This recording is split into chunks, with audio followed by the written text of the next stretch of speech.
Hello students, welcome to geography classes. नहरी सिंचाई के बारे में आज हम पढ़ने वाले हैं और नहरी सिंचाई के गुण अवगुण और वो सारी चीज़ें तो हम पहले पढ़ चुके हैं। आज हम मेनली कैनाल डिस्ट्रीब्यूशन के बारे में पढ़ेंगे कि भारत में उत्तरी भारत और दक्षिणी भारत में कैनाल इरिगेशन की जो है क्या इम्पोर्टेंस है, कौन कौन सी नहरें हैं, नहरों का वितरण हम देखने वाले हैं, है ना। ये तो हमें पता है कि हमारे देश की 26% भूमि जो है, जो कुल सिंचित भूमि है, उसका 26% नहरों के द्वारा सिंचित किया जाता है।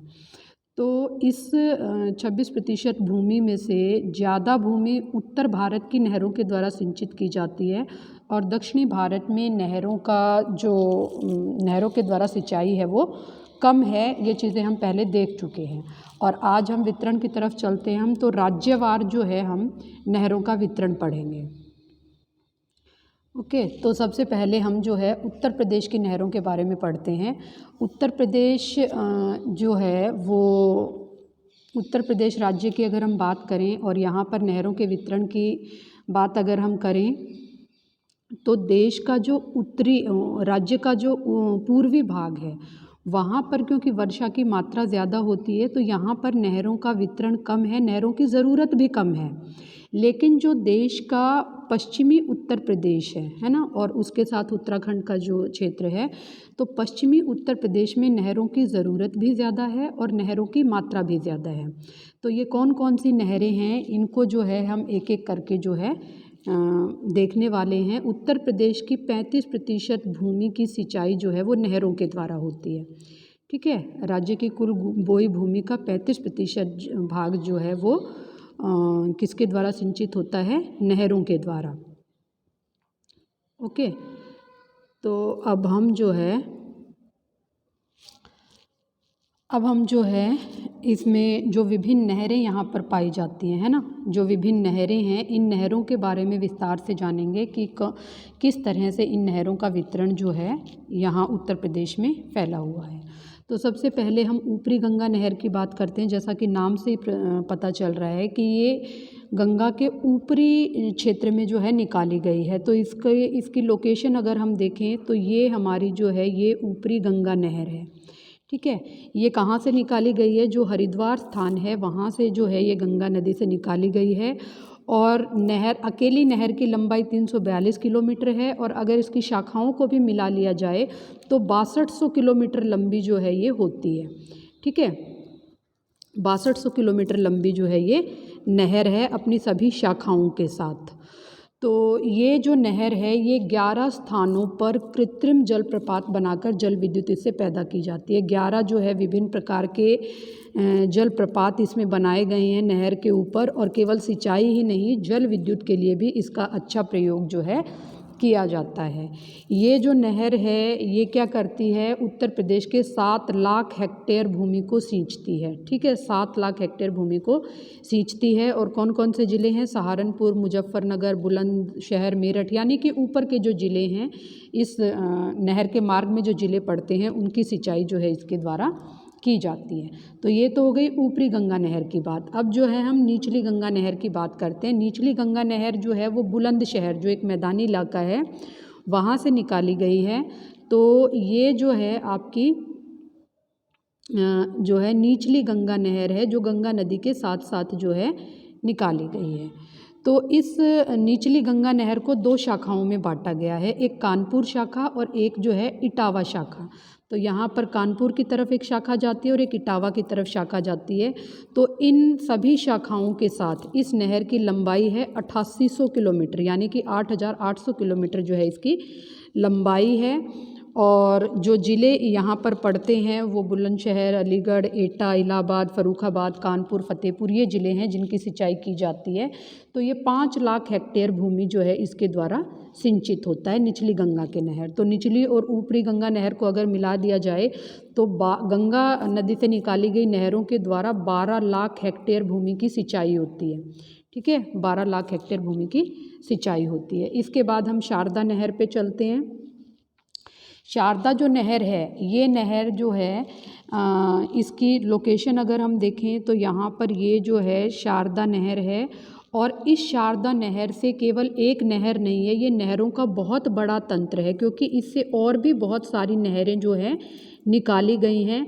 तो अपनी सभी शाखाओं को के साथ शारदा नहर जो है विश्व के बड़े नहरी तंत्रों में से गिना जाता है, क्योंकि सभी शाखाओं के साथ इसकी जो लंबाई है वो 13,624 किलोमीटर है, जो कि बहुत ज़्यादा है।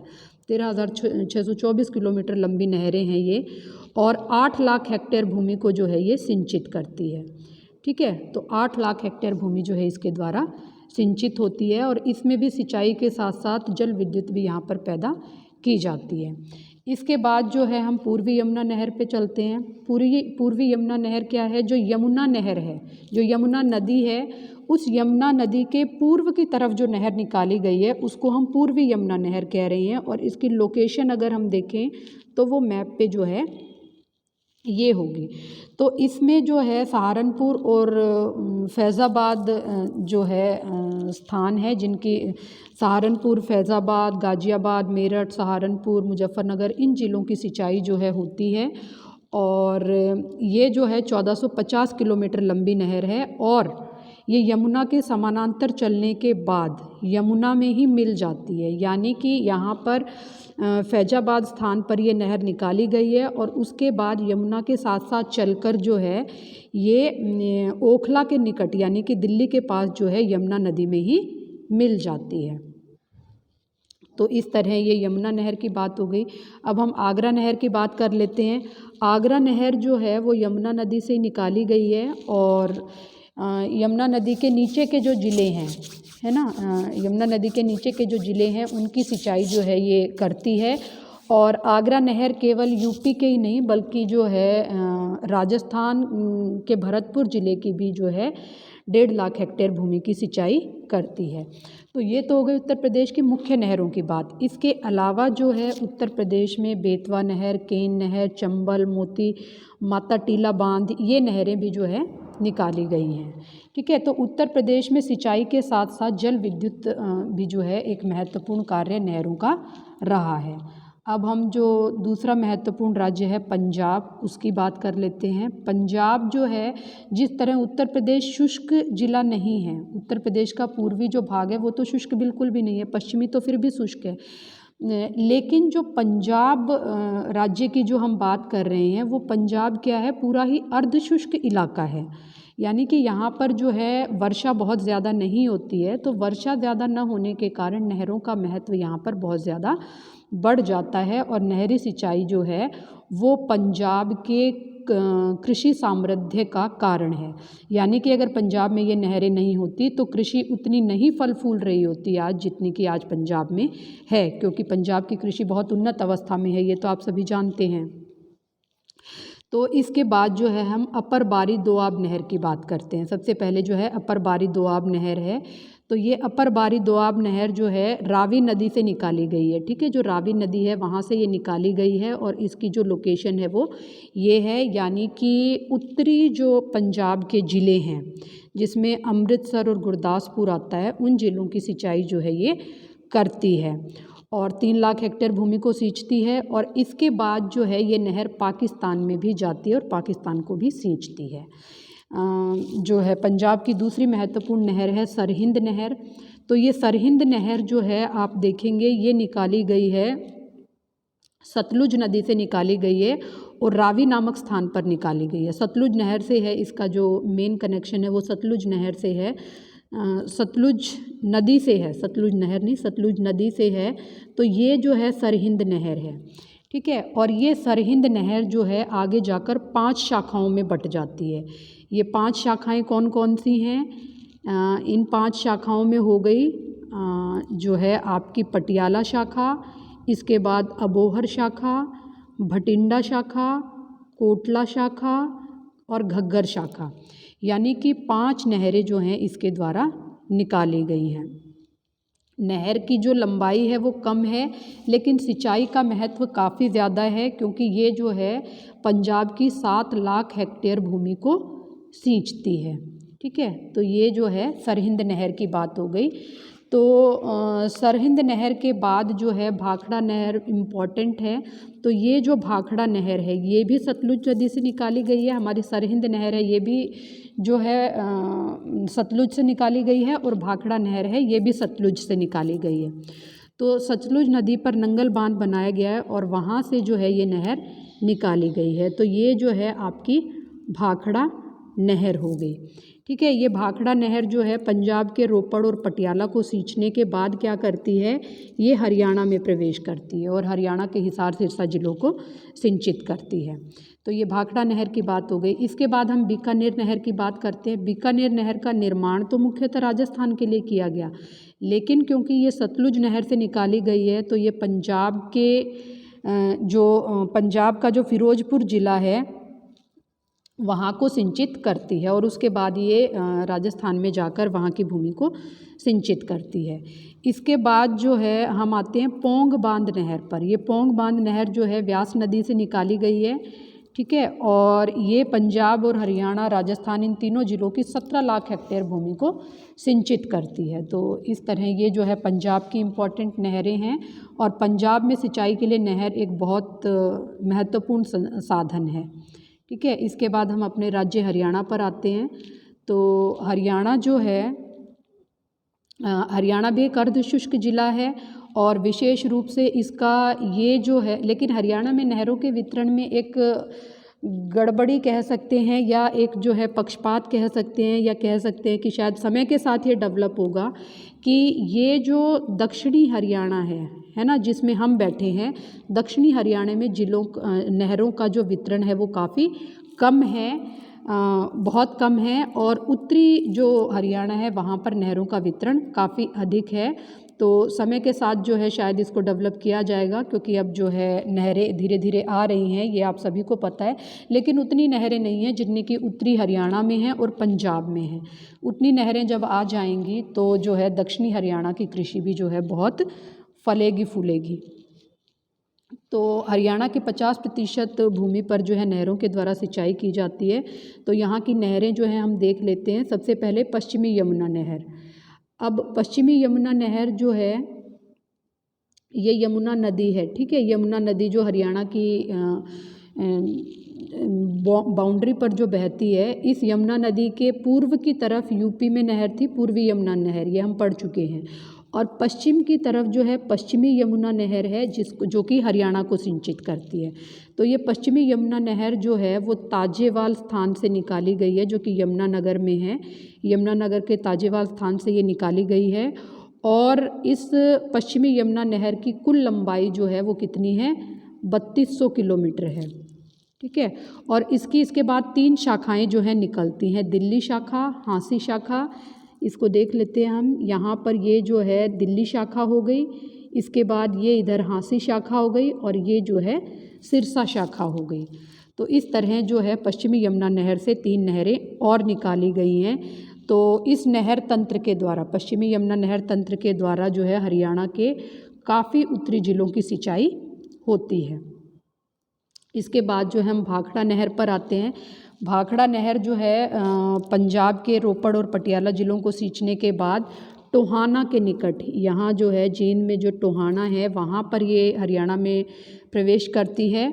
और इसके बाद जो है ये सिरसा, हिसार और फ़तेहाबाद ज़िले, ठीक है, यहाँ पर जो है आपका सिरसा, हिसार और फ़तेहाबाद ज़िले हैं, उनकी जो है शुष्क भूमि को ये सींचती है।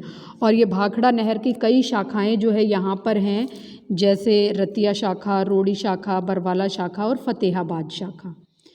तो भाखड़ा नहर भी जो है काफ़ी इम्पॉर्टेंट है, और ये जो है हिसार, सिरसा और फ़तेहाबाद ज़िलों के लिए जो है सिंचाई करती है। इसके बाद जो है आगरा नहर है। आगरा नहर जो है आप देखेंगे कि हमारा जो फरीदाबाद ज़िला है, उस फरीदाबाद ज़िले की सिंचाई जो है ये करती है, और उसके बाद जो है ये राजस्थान में चली जाती है। इसके बाद जो है जूही नहर की बात करेंगे। तो जूही नहर जो है वो क्या है कि हिसार और रेवाड़ी, यानी कि हिसार से लेकर और रेवाड़ी तक की जो क्षेत्र है वहाँ तक ये जो है नहर निकाली गई है। 168 किलोमीटर लंबी नहर है ये, और ये जो है जो हिसार और रेवाड़ी का जो मार्ग है उस मार्ग के चारों तरफ जो है सिंचाई करती है। इसके बाद गुड़गांवा नहर की अगर हम बात करें तो गुड़गांवा नहर जो है वो यमुना नदी से ही निकाली गई है। यमुना नदी पर बांध बनाकर जो है गुड़गांवा ज़िले के लिए जो है नहर निकाली गई है, जिसको कि गुड़गांवा नहर कहा जाता है। तो ये हरियाणा की नहरों की बात हो गई। इसके बाद जो है हम कुछ और राज्य हैं जिनकी जो है नहरों की बात कर लेते हैं।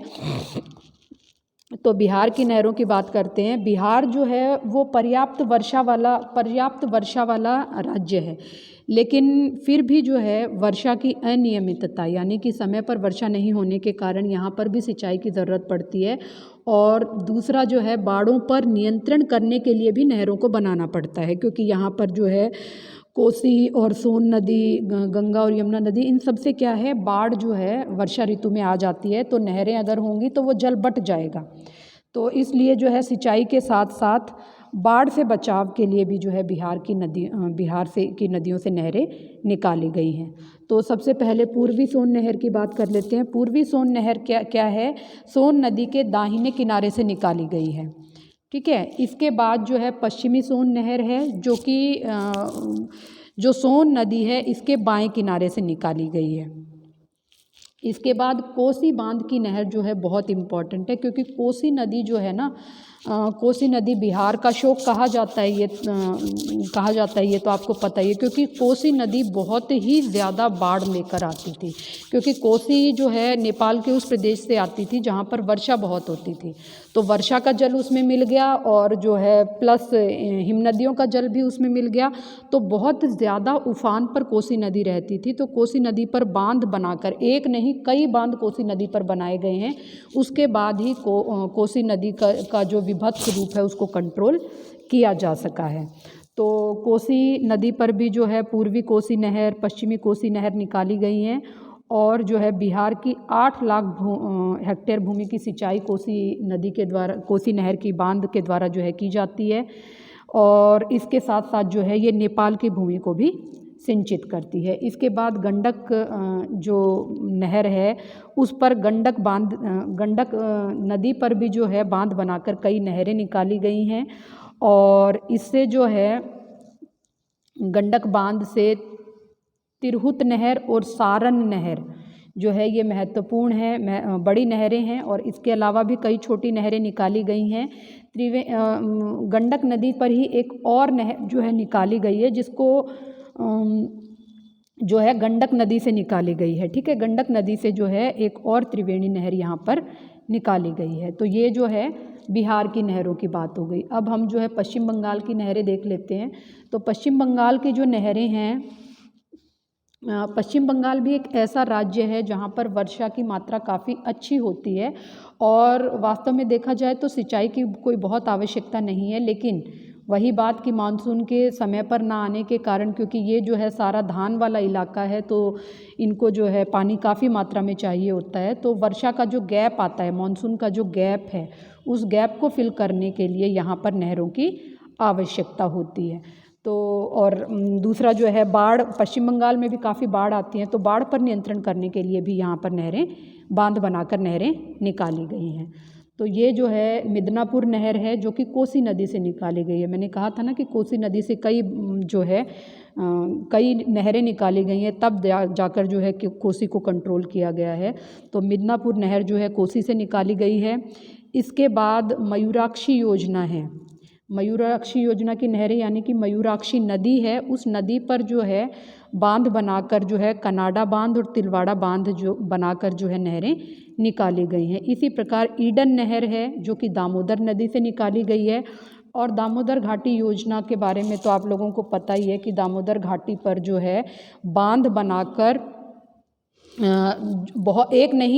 बहुत सारे बांध बनाकर जो है वहाँ से नहरें निकाली गई हैं। और उनको जो है परिवहन के लिए, और जो है मल्टीपर्पज़ योजना है ये दामोदर घाटी योजना की नहरें, यानी कि मल्टीपर्पज़, बहुत सारी जो है इस पर बहुत सारे गुण जो है, बहुत सारे लाभ इस दामोदर घाटी योजना नहर से निकाली गई है। अब हम राजस्थान की नहरें देख लेते हैं। तो राजस्थान की जो लाइफ लाइन कही जाती है वो तो है इंदिरा गांधी नहर, क्योंकि इंदिरा गांधी नहर जो है बहुत इम्पॉर्टेंट है पूरे राजस्थान के लिए। राजस्थान तो पूरा शुष्क है, अर्ध शुष्क भी नहीं है, शुष्क है।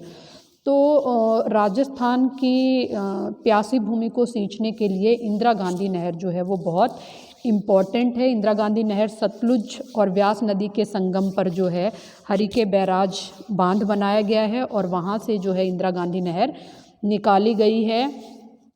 और इंदिरा गांधी नहर की जो शाखाएं हैं उनको मिलाकर 64,000 किलोमीटर लंबी नहर है ये, ठीक है।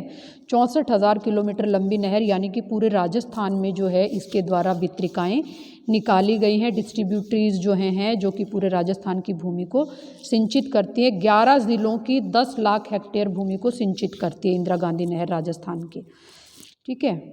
तो ये जो है इंदिरा गांधी नहर हो गई। इसके अलावा जो है चंबल बांध पर भी जो है चंबल नदी पर बांध बनाकर भी राजस्थान के लिए नहरें निकाली गई हैं। जो दक्षिणी राजस्थान है, दक्षिणी राजस्थान के ज़िलों की सिंचाई जो है इसके द्वारा होती है।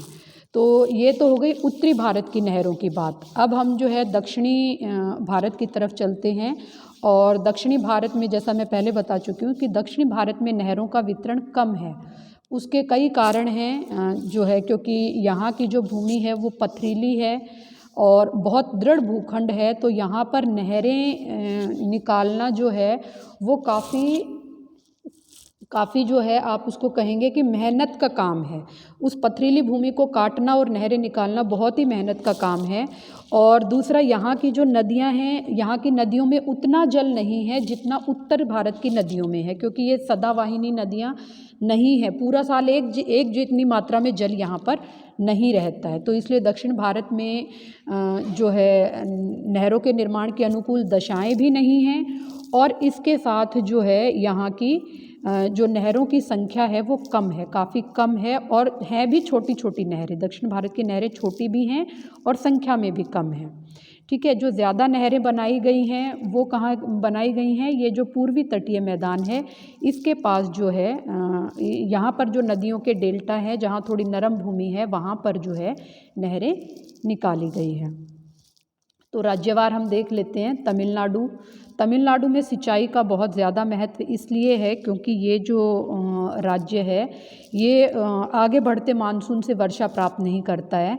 तो उस समय जब सिंचाई चाहिए होती है, यहाँ पर जो है मानसून के द्वारा बारिश नहीं होती है, इसलिए जो है यहाँ पर सिंचाई का काफ़ी महत्व है। तो यहाँ पर जो है नहरें निकाली गई हैं जलाशयों से, कावेरी नदी पर भी निकाली गई हैं। और तमिलनाडु जो ज़िला है, तमिलनाडु ज़िले में विभिन्न प्रकार के जो जलाशय हैं, यानी कि जो तालाब हैं, उन तालाबों के द्वारा जो है नहरें निकाली गई हैं। तो कावेरी डेल्टा पर जो है कावेरी नदी पर नहरें निकाली गई हैं। इसके साथ साथ जो है कावेरी नदी पर मैटूर बांध बनाया गया। मैटूर बांध के बारे में तो आप लोग जानते ही होंगे कि कावेरी नदी पर जो है मैटूर बांध बनाया गया है, ठीक है। इसी प्रकार जो है यहाँ पर जो है एक थोड़ी सी जो बताने वाली बात है वो क्या है कि यहाँ पेरियार नदी है, ठीक है। ये जो है यहाँ पर आपकी क्या है, नीलगिरी पहाड़ियाँ हैं।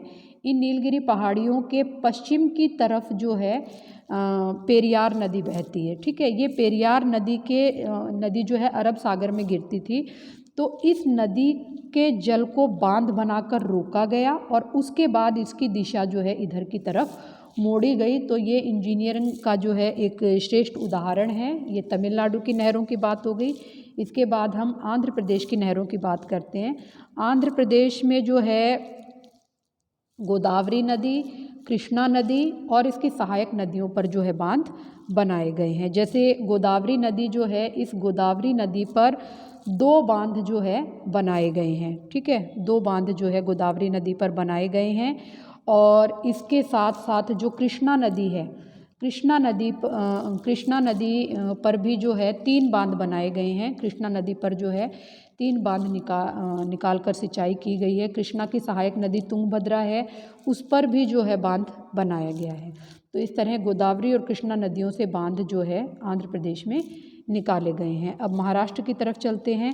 महाराष्ट्र में आप देखेंगे कि गोदावरी नदी है, ठीक है। तो इस गोदावरी नदी के ऊपरी हिस्से में जो है बांध बनाकर जल को रोककर उससे नहरें निकाली गई हैं।